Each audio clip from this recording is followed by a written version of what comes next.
दो पार्टियां थी एनडीए में हरियाणा की, उनके अलग होने के बाद जेजेपी के हरियाणा लोकहित पार्टी एनडीए का पार्ट है। उस नाते हमने जब किसी के साथ हमने उसका साथ देने का वायदा किया है तो कोई भी काम मेरा कंडीशनली नहीं होता। कंडीशन से हमने दिल से साथ हैं और वो रोल हमने अपना अदा किया। और नामांकन के दौरान पूरे शहर ने और आप सब भाइयों ने देखा कि कैसे एचएलपी के सभी साथी, सभी वर्कर, जितने भी हमने गांव से सभी जिन लोगों को इनवाइट किया, बुलाया, वो सभी लोग आए। आगे का जो प्लान है, जब भी गांव में जो भी मेरे प्रोग्राम होंगे या जो भी रैली का प्रोग्राम होगा, जब भी जो मौका होगा उसके अनुरूप तय करेंगे।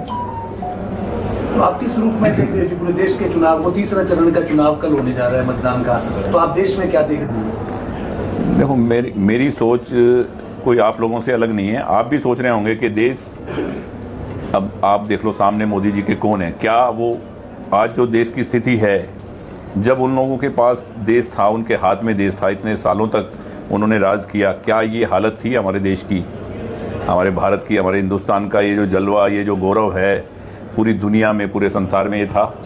नहीं था। क्योंकि मैं सब जगह जाता हूँ, सब जगह घूमता हूँ, पूरे हिंदुस्तान में घूमता हूँ। जिस तरह का मान सम्मान आज हिंदुस्तानियों को, भारतवासियों को, हिंदुस्तान के अलावा पूरी दुनिया में जो मिल रहा है वो पहले नहीं था। भारत को जो गौरवान्वित किया है पूरी दुनिया में मोदी जी ने, और सनातन धर्म को साथ लेकर, क्योंकि राजनीति में धर्म, हरियाणा लोकहित पार्टी का भी तो यही नारा है कि राजनीति कभी भी धर्म के बिना नहीं हो सकती। भगवान राम की बात करें या किसी की बात करें, सनातन धर्म को मानने वाले लोग हैं। और मोदी जी तो वैसे ही, ये कुछ लोग हैं जो मोदी जी, योगी जी, मनोहर लाल जी, जो देश को, राष्ट्र को समर्पित हैं। ऐसे लोगों से ये देश चल रहा है। तो हम एनडीए का जो हिस्सा होने के नाते हरियाणा लोकहित पार्टी की सोच भी यही है कि राजनीति में धर्म के साथ जो राजनीति करेगा वो कभी भी गलत काम नहीं करेगा और वो कभी भी अन्याय नहीं करेगा। और ये तो सिर्फ अपने देश के लिए और बच्चों के भविष्य के लिए और देश सुरक्षित रहे इसलिए काम कर रहे हैं, और हम इनका पार्ट होने के नाते इनके साथ हैं। जब से कांडा ब्रदर की एंट्री हुई है बीजेपी के प्रचार में 3 साल के, जब से बड़ा नैरेटिव प्रचार जो है लगातार काफ़ी लोग कर रहे हैं, क्या संदेश है? क्या प्रचार कर रहे हैं? काफ़ी नैरेटिव प्रचार है आपके लिए किया जा रहा है लगातार। देखो, हर इंसान की अपनी अपनी सोच है। जो उनके साथी होंगे वो हमारे आने से कोई खुश भी नहीं होगा, तो वो अपनी बात रखते हैं। पर सच्चाई सिरसा की जनता को, सिरसा की कॉन्स्टिट्यूंसी के आसपास जितनी भी कॉन्स्टिट्यूंसी हैं, क्योंकि रानिया, रतिया, एलनाबाद, कालांवाली, यहाँ सब जगह हमारे कैंडिडेट खड़े हो चुके हैं। सबको हमारी नीयत, हमारी नीति, हमारे सिस्टम का मालूम है कि हमारी क्या सोच है। इसलिए किसी के बोलने से कुछ नहीं, सबको पता है कि ये अगर लगे हैं तो दिल से और सच्चाई के साथ लगे हैं। क्योंकि हमें वोट देना है नरेंद्र मोदी जी को। हम चाहते हैं कि सनातन धर्म को मानने वाले हमारे देश के भविष्य, बच्चों के भविष्य के लिए, सनातन धर्म के लिए, और देश सुरक्षित रहे, सुरक्षित हाथों में रहे, इसके लिए हमें नरेंद्र मोदी जी को वोट करना है। और हम सब नरेंद्र मोदी जी को वोट करने की अपील करते हैं कि सिरसा संत महात्माओं, गुरुओं, पीर फकीर, पैगंबरों की धरा है। यहाँ हर व्यक्ति धर्म के साथ जुड़ा हुआ है और हर व्यक्ति धार्मिक, क्योंकि धर्म नगरी बोलते हैं सिरसा को। तो मुझे नहीं लगता कि बाबा साहब साईनाथ की नगरी से भगवान राम को मानने वाले लोग हैं यहाँ, और कुछ लोग नकारने वाले भी हैं, वो भी यहाँ हैं, ऐसी बात नहीं है। पर ज़्यादा से ज़्यादा संख्या में लोग वोट देकर और बहुत भारी बहुमत से मोदी जी को ये सीट देंगे। तो लोगों के बीच में जा रहे हैं सर, ज़्यादा से ज़्यादा वोटिंग करने के लिए भी उनको बोल रहे हैं, तो क्या मानते हैं कि देखो, वोट तो इंसान का कर्तव्य है, उसका फ़र्ज़ है कि मतदान ज़्यादा से ज़्यादा करें, क्योंकि इसी से हमारे बच्चों का, हमारे देश का भविष्य तय होता है। तो मैं तो ये कहूँगा कि मतदान आप ज़्यादा से ज़्यादा करें। और मतदान इसीलिए बोलते हैं कि दान उसी व्यक्ति को करें जहाँ सार्थक हो। अपना वोट वहीं दें जहाँ आपको लगे कि हमारा परिवार, हमारा देश, हमारा धर्म सुरक्षित है, वहाँ हमें वोट करना चाहिए। अपने वोट को ख़राब नहीं करना चाहिए। कोई भी ऐसी जगह किसी के भी कहने से किसी भी ऐसी पार्टी को कहीं भी नहीं डालना चाहिए जहाँ लगे कि आपका मतदान, आपका दिया हुआ दान सार्थक नहीं है, जहाँ लगे कि आपके वोट की कीमत आपको नहीं मिल रही, कि आपका वोट आपके देश के लिए नहीं जा रहा, देश के भविष्य के लिए नहीं जा रहा, वहाँ नहीं डालना चाहिए। कांग्रेस का एक तरफा दावा किया जा रहा है। क्या लहर, तो वो खुद ही नहीं मानते। कांग्रेस वाले जो इनके बड़े लीडर हैं वो खुद ही नहीं मानते। वो कभी ईवीएम की बात कर देते हैं, कभी किसी चीज़ की बात कर, पूरे कांग्रेस इस देश को उनके सुरक्षित हाथों में सौंपना है। वीरेंद्र सिंह अपनी अलग डुगडुगी बजाते हैं, किरण चौधरी अपनी डुगडुगी बजाती है, इस सब के बीच में आप कांग्रेस का भविष्य कैसे? कल ही जो समैन गांव में हुआ है वो भी आप सबको मालूम होगा।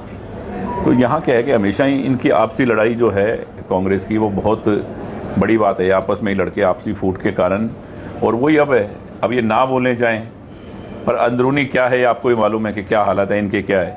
और आज जो सरकार की तरफ से जो सहायता मिल रही है, तो वो लोग सब वोट देने वाले हैं मोदी जी को। और इनका तो आपको पता ही है कि आज तक पहले क्या किया है। देखो, आज भी जो कैंडिडेट हैं जो सामने खड़े हैं, वो पहले भी यहाँ आए हैं, पहले भी जीते हैं, उनकी सरकार भी थी। आप इतने साथी खड़े हैं, उनका किया हुआ एक काम मुझे बता दें जो मेरे शहर के लिए, आपके शहर सिरसा के लिए उन्होंने किया हो, तो वोट क्यों? बस सीधी सी बात है। कल मुख्यमंत्री तीसरी कल उनकी रैली है, गोरीवाला में शायद उनकी रैली है। उसके बाद में सिरसा आएंगे, सिरसा के लोगों से मिलेंगे, यहाँ निशुराज में रुकेंगे और यहीं हम एक रात को उनके डिनर का प्रोग्राम कर रहे हैं। लोगों से मिलवाएंगे, शहर के जो काम हैं उनके बारे में उनसे बात करेंगे कि इलेक्शन के बाद में जो शहर के कुछ काम रुके हुए हैं। वैसे तो उन्होंने अभी इंटरव्यू में मेडिकल कॉलेज था, जब आए थे नामांकन के टाइम, उन्होंने खुद ही कहा कि सारी प्रक्रिया कंप्लीट हो गई है। वो आप लोगों ने कहीं दिखाया नहीं, जबकि लोगों को और हमारे शहर को इस मेडिकल कॉलेज की बहुत ज़्यादा ज़रूरत है कि जल्द से जल्द ये शुरू हो और सभी के काम आएगा ये। तो ऐसे कुछ काम जो पेंडिंग है वो हम उनसे पूरे करवाएंगे जल्दी। कई जगह पे किसानों का विरोध है। मेरे को नहीं लगता भाई साहब कि किसानों का विरोध है, क्योंकि पिछले दिनों जब पंजाब में किसान बॉर्डर पे बैठे थे, जब कुछ लोगों से मेरी बात हुई थी, तो उन्होंने कहा कि हरियाणा के कुछ MSP के रेट से भी ज़्यादा भाव हैं और सरकार ने हमेशा मुआवजा केंद्र की तरफ से किसानों को, अगर पिछली सरकारों के हिसाब से देखें तो बहुत कुछ मान सम्मान और ये सब चीज़ें इस सरकार ने ज़्यादा दी है। तो ये कुछ पार्टी के भी लोग हो सकते हैं, कुछ पार्टी के भी लोग हैं जो किसानों के भेष में किसानों को बदनाम करने के लिए, किसानों की आड़ में अपना उल्लू सीधा करते हैं। किसान कभी भी, किसान को फुर्सत ही नहीं है इन कामों के लिए। उसको अगर सरकार का अगर उसको विरोध करना है तो वो वोट नहीं देगा सरकार को, कोई हरकत नहीं करेगा कि जिससे किसान का नाम बदनाम हो। लगता है कि 400 पार, मतलब पहले दिन से ही लगता है कि लोगों ने मन बनाया हुआ है कि हमने एक बार फिर मोदी जी को बहुत ज़्यादा भारी बहुमत से जिताना है। और ये सब वोट हमें भी यहाँ कमल के निशान का बटन दबेगा और फूल जाके सीधा मोदी जी की झोली में गिरेगा और बहुत भारी बहुमत से सिरसा की भी जीत होगी। लोग मुझे कहते हैं यार तंवर साहब से लोग नाराज़ हैं, खुश नहीं हैं। मैंने कहा ये बात पिछले इलेक्शन में भी सुनने को मिलती थी। सुनीता दुग्गल जी खुद रतिया से हार गई थी, तो लोग उनको कहते थे आप तो रतिया भी नहीं जीते, पर वो 3,10,000 3,09,000 कुछ वोटों से जीते थे। ऐसे ही इतनी बड़ी जीत अब भी होएगी, इतनी बड़ी, इससे जीत कम नहीं होगी, क्योंकि लोगों ने मोदी जी को वोट देना है, कमल के फूल को वोट देना है, नरेंद्र मोदी जी को वोट देना है, इस देश का भविष्य तय करना है। तो लोग बहुत समझदार हैं, सोच समझ कर वोट देंगे और देश के भविष्य के लिए वोट करेंगे। चुनाव का परिणाम आते ही EVM को कोसना शुरू कर कैसे करता है आपको पता ही है। अब मैं क्या इसमें कुछ बातें कहूँगा तो फिर आप कहोगे तो सर कांग्रेस की तरफ किसी ने पैसे दिए नहीं, मैं भी समर्थक के नाते। देखो आरोप प्रत्यारोप तो चलते ही रहते हैं और ये चलने ही चाहिए और चलेंगे भी, पर ऐसे नहीं होता कभी भी। आप सिरसा के लोग, आपको पता है कौन कौन किसके साथ आया हुआ था। ठीक है, अलग अलग लोग सब अपने अपने जो भी साथी हैं भारतीय जनता पार्टी के जो भी हैं वो अपने अपने लेके आए थे लोग, सब अपने अपने समर्थकों को। पर मेरी निगाह में ऐसी बात नहीं है कि कोई किसी केस के ऊपर आप ऐसी बात करो। Thank you ji.